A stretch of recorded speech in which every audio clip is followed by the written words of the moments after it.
My name is Kyra, and my presentation today is entitled Nani, Bacon, the how and why of bacon. When I say the word pig, what is the first thing that comes to mind? For most Americans, it is probably bacon. Crispy, sizzly, salty, delicious bacon. The once lowly pig, so disease-ridden and dirty that consumption of its tender flesh was banned by many religions, is now become the king of a nation obsessed with bacon. We eat it, we talk about it, we flavor with it, we wear it. We are crazy about bacon.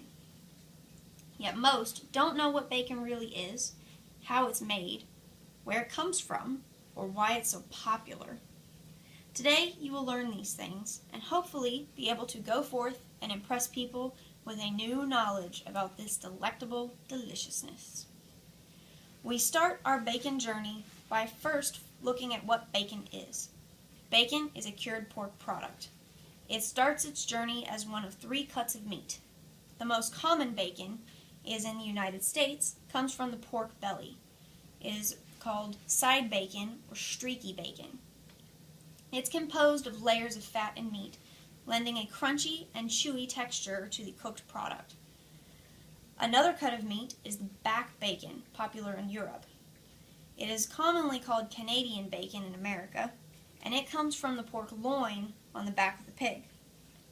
It is much leaner than side bacon and has a more ham-like texture. The third type of bacon, popular in places like Australia and New Zealand, is middle bacon, which is both pork loin and pork belly, so you get the best of both worlds.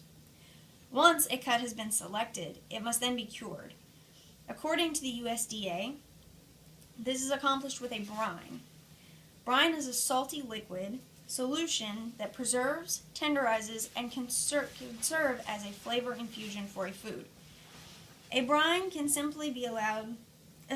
be injected or pumped into a food, or the slab of bacon, as it so happens to be, can be allowed to sit in the brine to cure for several days or weeks. Alternatively, no liquid can be used, and the slab can be cured with salt, and it will sit in the salt dry. After it has been cured, the only decision left is to smoke it or not to smoke it. This is always a cold smoke when you decide to smoke bacon, as you often do in America. A cold smoke is where the temperature the bacon is exposed to does not actually cook the bacon. Rather, it just imparts the flavor of the material used for smoking. This can be hickory wood, the most common, or can be other woods such as apple, mesquite, or maple. In rare cases, corn cobs can also be used. Bacon that has not been smoked is referred to as green bacon. Now that we know what bacon itself is, we can now journey forth into the popularity of bacon and what it has done to our culture. Bacon is primarily a meat product. It is eaten generally for breakfast, but you can also find bacon bits, which are used on salad. You can find baconaise, which is bacon-flavored mayonnaise, surprisingly half the fat of regular mayonnaise and also vegan.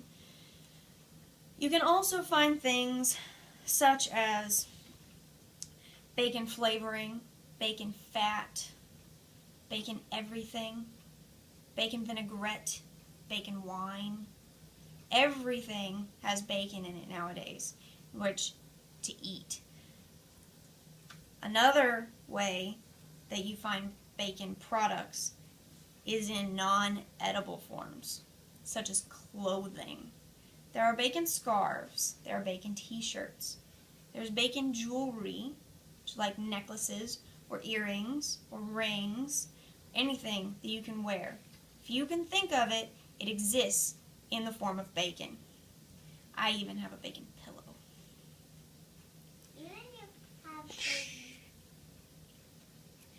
Bacon is also very common in our pop culture.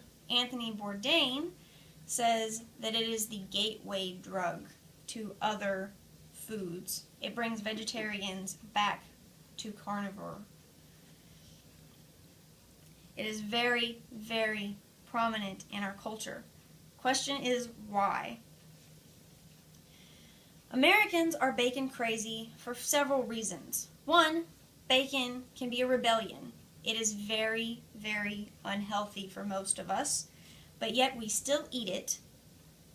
It's also very sexy because bacon is crunchy and crispy and chewy. It can also be very, very goofy, such as bacon earrings with googly eyes and a mustache. And anybody who wears bacon jewelry just looks ridiculous.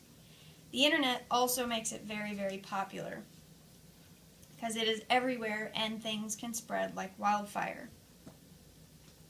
Whether you have the bacon obsession or not, we can end our journey knowing a little bit more about bacon and to what extent it has invaded our culture. We have journeyed now through where bacon comes from, how it's made, and a small, very small step into the American obsession with this salty, delicious meat. Hopefully now you can venture forth and onward, and you can now delight and impress and entertain your friends, family, and random strangers with your new knowledge of all things bacon. Are there any questions?